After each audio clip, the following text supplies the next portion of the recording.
Hi students, आपका private schools में 11th का तो ऑलरेडी स्टार्ट हो गया होगा, बट जो सेंट्रल स्कूल और जो गवर्नमेंट स्कूल्स है उसमें 11th का तो अभी बाद में स्टार्ट होगा। बट हम लोग ऑलरेडी स्टार्ट कर चुके हैं 11th फिजिक्स का।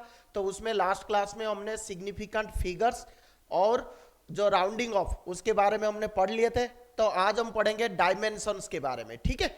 तो डायमेंशन क्या होता है, डायमेंशनल फॉर्मूला क्या होता है, डायमेंशनल इक्वेशन क्या होता है, और what are the applications of dimensional analysis, ये आज के क्लास में हम पढ़ेंगे, ठीक है।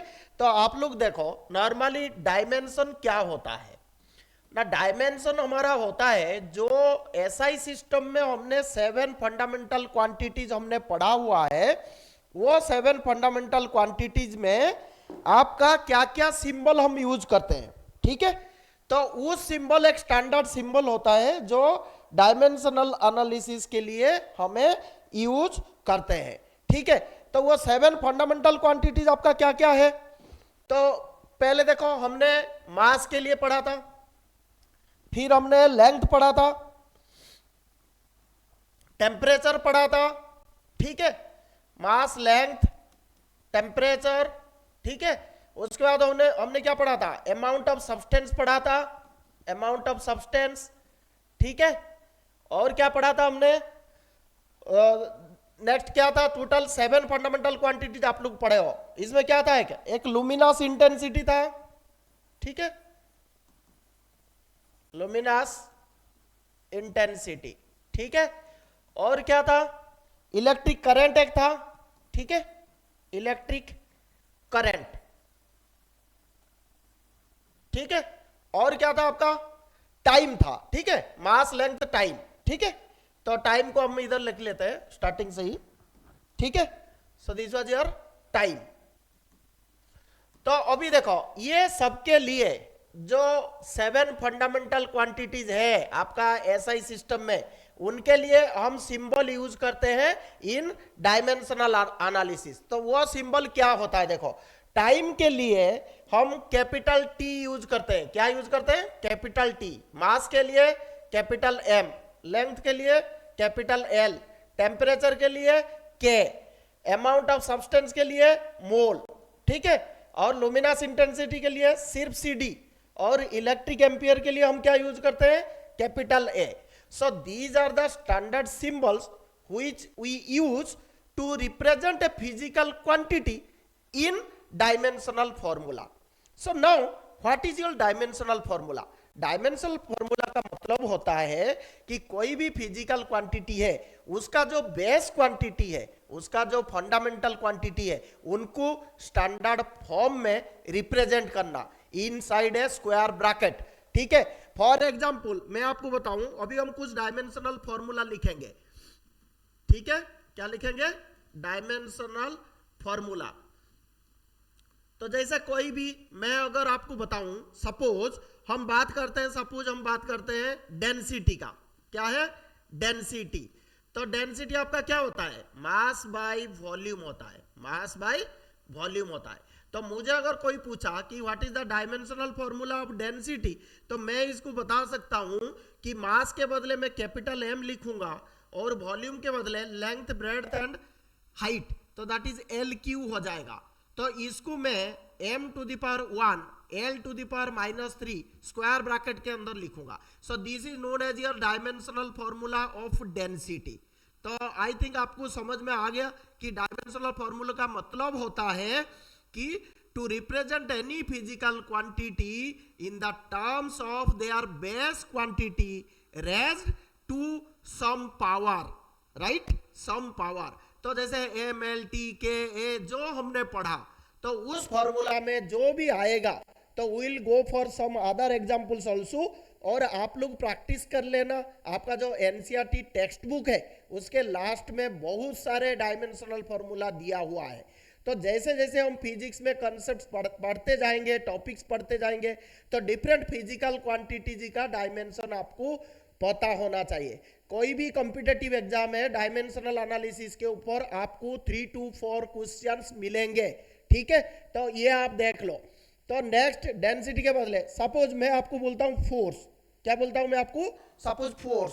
तो देखो, डायमेंशनल फॉर्मूला के लिए हमें उसका फॉर्मूला पता होना चाहिए। तो फोर्स क्या होता है, मास इंटू एक्सीलरेशन होता है, मास इंटू एक्सीलरेशन होता है। तो आप देखो मास के बदले हम क्या लिख सकते हैं, कैपिटल एम। एक्सीलरेशन क्या होता है आपका, वेलोसिटी बाय टाइम। वेलोसिटी क्या होता है, डिस्टेंस बाय टाइम। तो ये डिस्टेंस बाय टाइम स्क्वायर हो जाएगा, राइट।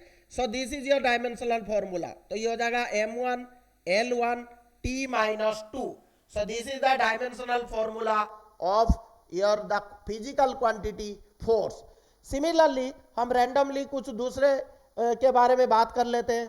देखो सपोज मैं आपको बोलता हूं, सपोज आपका देखो कुछ कॉमन चीज होते हैं, जैसे मैं बोलूं लेंथ, हाइट, रेडियस, डायमीटर, जो सेम क्वांटिटी को रिप्रेजेंट करता है उनका डायमेंशनल फॉर्मूला एल ही होता है, ठीक है। जैसे मैंने बताया अभी ऑलरेडी हम डिस्कस कर चुके हैं, जैसे वेलोसिटी है, तो वेलोसिटी आपका क्या होता है, डिस्प्लेसमेंट बाय टाइम। तो ये L बाई टी हो जाएगा। सो this is LT-1, right. Similarly आप अगर देखो, मुझे अगर कोई बोलेगा वर्क डन का निकालो या फिर वर्क डन जो होता है ना वही एनर्जी का भी होता है फॉर्मूला। तो वर्क डन क्या होता है आपका, फोर्स इंटू डिस्टेंस होता है, ठीक है। तो फोर्स के बदले मैं क्या लिखूं, मास इंटू एक्सीलरेशन। और डिस्टेंस के लिए आपको पता है जो भी एस है, तो मास के बदले हम कैपिटल एम लिखेंगे, एक्सीलरेशन के बदले हम LT-2 लिखेंगे और डिस्टेंस के बदले हम L लिखेंगे। So what is it's dimensional formula ना, m⁻⁴ L⁻², T⁻⁻²। ऐसे करके हम निकाल सकते हैं। सिमिलरली अगर मुझे कोई बोला टॉर्क, तो ये एनर्जी जो होता है ना ये टॉर्क भी होता है। तो आपको ना इस टाइप के क्वेश्चन पूछते हैं कि name some physical quantities which are having the same dimension as work done. तो आप लिख सकते हो एनर्जी है, टॉर्क है, ठीक है। सिमिलरली और कुछ इंपॉर्टेंट होता है, जैसे कुछ डायमेंशन होते हैं जिनका फिजिकल क्वांटिटी उसमें डायमेंशन फॉर्मूला होता ही नहीं, मतलब MLT जो भी बेस क्वांटिटीज है उनका पावर 0 हो जाता है, तो उनको हम बोलते हैं डायमेंशनल क्वांटिटीज, ठीक है। डायमेंशनल क्वांटिटीज मतलब डायमेंशन लेस क्वांटिटी, मतलब उसमें डायमेंशन फॉर्मूला आपका होता ही नहीं है बट फिजिकल क्वांटिटी है, तो उसको हम बोलते हैं, उनका यूनिट हो सकता है तो उसको बोलते हैं डायमेंशन लेस क्वांटिटी। और कुछ क्वांटिटी जो भी हम डिस्कस किए इनको डायमेंशनल होता है तो डायमेंशनल क्वांटिटीज है, ठीक है। और इसका ना total 4 type of physical quantities in terms of dimension हम डिफाइन करते हैं। वो क्या क्या होता है एक बार बता देता हूं, फिर आगे हम चलते हैं। तो उसमें क्या क्या होते हैं, पहला होता है डायमेंशनल क्वांटिटीज, ठीक है। तो डायमेंशनल क्वांटिटी में भी 2 कैटेगरी, डायमेंशनल वेरिएबल्स। वेरिएबल्स का मतलब क्या हो गया, जिनका वैल्यू जो है वो अलग हो सकते हैं बट डायमेंशन होगा फिजिकल क्वांटिटी। फॉर एग्जांपल जैसे मैं आपको बोलूं, एग्जांपल में एक्सीलरेशन हो सकता है, वेलोसिटी हो सकता है, ठीक है। क्योंकि देखो एक्सीलरेशन कुछ भी हो सकता है, वेलोसिटी कुछ भी हो सकता है, बट इनका डायमेंशन होता है। जैसे एक्सीलरेशन का LT-2, वेलोसिटी का जैसे LT-1, ठीक है। ये हो गया फर्स्ट टाइप। दूसरे टाइप का आप देखो, इसको हम डायमेंशनल कांस्टेंट बोल सकते हैं।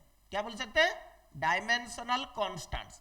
मतलब इन फिजिकल क्वांटिटीज का डायमेंशन होगा but the value will remain constant. तो जैसे जैसे हम पढ़ते जाएंगे, जैसे आपको पता है यूनिवर्सल ग्रेविटेशनल कांस्टेंट जो 9th में भी आप लोग थोड़ा बहुत पढ़े हो, तो जैसे कैपिटल G होता है, तो कैपिटल G जो होता है इसका देखो वैल्यू 6.67 इंटू 10⁻⁻11 ये कांस्टेंट रहता है, बट इसका डायमेंशन भी होता है। तो डायमेंशन इसका क्या होता है, आपने जो न्यूटन्स लॉ में पढ़े हो F = G(m1m2/r²। तो अगर मैं इसका डायमेंशन निकालूं तो आप देखो G का डायमेंशन क्या हो सकता है, Fr²/m², ठीक है। तो F के बदले हम MLT-2 लिख सकते हैं, R² के बदले L² लिख सकता हूं, M1 M2 के बदले M² लिख सकता हूं, राइट। तो ये आपको फाइनली क्या मिल जाएगा, so the dimension of the universal gravitational constant ये आपका m⁻⁻1, ठीक है, L⁻³ एंड T⁻⁻2 हो जाएगा, ठीक है। सो this is the dimensional formula of your universal gravitational constant, ठीक है। तो बट इसका वैल्यू ऑलवेज कांस्टेंट होता है, तो इसीलिए हम इसको बोलते हैं डायमेंशनल कांस्टेंट्स। सिमिलरली जिनका डायमेंशन नहीं होते वो वेरिएबल भी होता है, वो कांस्टेंट भी हो सकता है। तो जैसे मैं बात करूं आपका तीसरे टाइप का, जैसे डायमेंशनल, ठीक है।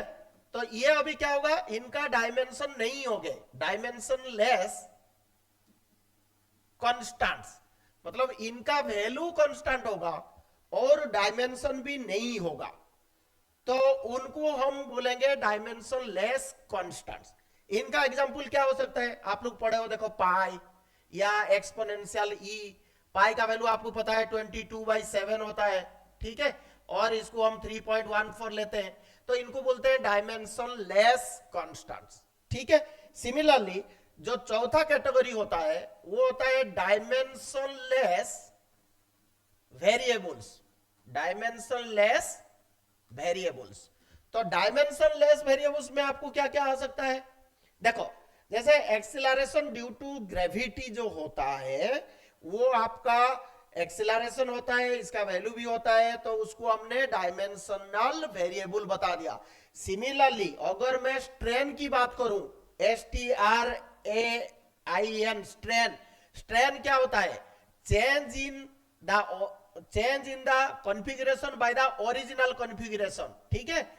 चेंज इन कॉन्फ़िगरेशन, कॉन्फ़िगरेशन मतलब लेंथ हो सकता है, एरिया हो सकता है, वॉल्यूम हो सकता है, तो चेंज बाय ओरिजिनल, ठीक है, बाय ओरिजिनल। तो सेम चीज का रेशियो है, तो इसमें डायमेंशन होता नहीं है, तो बट इसका वैल्यू चेंज हो सकता है। जैसे हम पढ़ेंगे कोई भी चीज आप ले लो, अगर इसका वैल्यू हम देखेंगे, जैसे स्ट्रेन है, लॉन्गिट्यूडनल स्ट्रेन है, ये हम मैकेनिक्स ऑफ सॉलिड्स में पढ़ेंगे, आपका 11th फिजिक्स में ना जो नेक्स्ट चैप्टर आएंगे उसमें हम पढ़ेंगे। तो strain is a dimension less variable, ठीक है। तो सिमिलरली अगर मैं आपको बताऊं, जैसे एंगल के बारे में बताऊं, किसके बारे में हम बात कर रहे हैं, एंगल। तो देखो जो एंगल होता है, एंगल आपका क्या होता है, theta is equal to L/R, length of the arc by radius.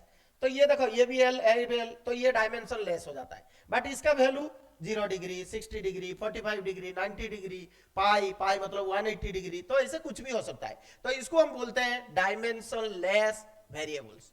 तो ये कभी कभी आपका जो एनसीईआरटी क्वेश्चंस होते हैं, एग्जाम्स होते हैं, उसमें पूछ सकता है। So how you can classify the physical quantities in terms of dimension. So there are 4 types of quantities: dimension less variable, dimension less constant, dimensional variable or dimensional constants. So I think it is clear to you all. Okay, right. Now हम जैसे अभी बात करते हैं कि dimensional formula कोई भी physical quantity का हम डिराइव कर सकते हैं if we are knowing the formula of that physical quantities, ठीक है। तो अभी कुछ और फिजिकल क्वांटिटीज का हम डायमेंशन निकाल लिए, डायमेंशनल फॉर्मूला अभी फाइंड आउट करेंगे। जैसे आप देखो कुछ कॉमन चीज होते हैं, जैसे मैं बताऊं आपको, सपोज प्लैंक्स कांस्टेंट, क्या होता है, प्लैंक्स कांस्टेंट। देखो जो प्लैंक्स कांस्टेंट होता है ये आपका, देखो ये इस फॉर्मूला आता है, E is equal to H nu, H is known as your Planck's constant, और ये H का वैल्यू कितना होता है, 6.625 इंटू 10⁻⁻34 जूल और सेकेंड होता है, ठीक है। तो अगर इसका मुझे डायमेंशनल फॉर्मूला निकालना है तो मैं निकाल सकता हूं H is equal to E upon nu, nu is the frequency, E is the energy, और ये फॉर्मूला होता है एनर्जी ऑफ ए फोटोन। तो जो लाइट का जो स्मॉलेस्ट पैकेट ऑफ एनर्जी होता है उसको हम फोटोन बोलते हैं, उस एनर्जी H इंटू न्यू होता है। तो इसका अगर देखो एनर्जी के बदले में क्या कर सकता हूं, अभी निकाला था mL²T-2, फ्रीक्वेंसी के लिए हम क्या लिखेंगे, फ्रीक्वेंसी आपको पता है रेसिप्रोकल ऑफ टाइम, तो T⁻⁻1 हो जाएगा, तो ये ऊपर जब जाएगा T⁻1 हो जाएगा, तो ये हो जाएगा आपका m1L²T-1, ठीक है। So this is the dimensional formula for Planck's constant. Similarly similarly इस तरह करके हम डायमेंशनल फॉर्मूला डिफरेंट क्वांटिटी का निकाल सकते हैं। तो आपको ये प्रैक्टिस करना है, 10-20 क्वेश्चंस आप देख लेना रेंडमली, आपके जो एनसीईआरटी में दिया हुआ है लास्ट पेज में, उसमें 10-15 जो फिजिकल क्वांटिटी है उनका डायमेंशन आप लिख लो, अपने से प्रैक्टिस कर लो। फिर नेक्स्ट क्वेश्चन में हम एप्लीकेशन ऑफ डायमेंशनल एनालिसिस पढ़ेंगे, उसमें कैसे हम कोई एक फिजिकल क्वांटिटी है उसका करेक्टनेस चेक करेंगे, ठीक है, या फिर एक सिस्टम से दूसरे सिस्टम यूनिट को हम कन्वर्ट करेंगे, ठीक है, या फिर 2-3 फिजिकल क्वांटिटी दिया है उनके बीच में एक रिलेशन को एस्टैब्लिश करेंगे, ठीक है। So that will discuss in the next class. तो डायमेंशन के बारे में आपको आइडिया मिल गया, ठीक है। Thank you.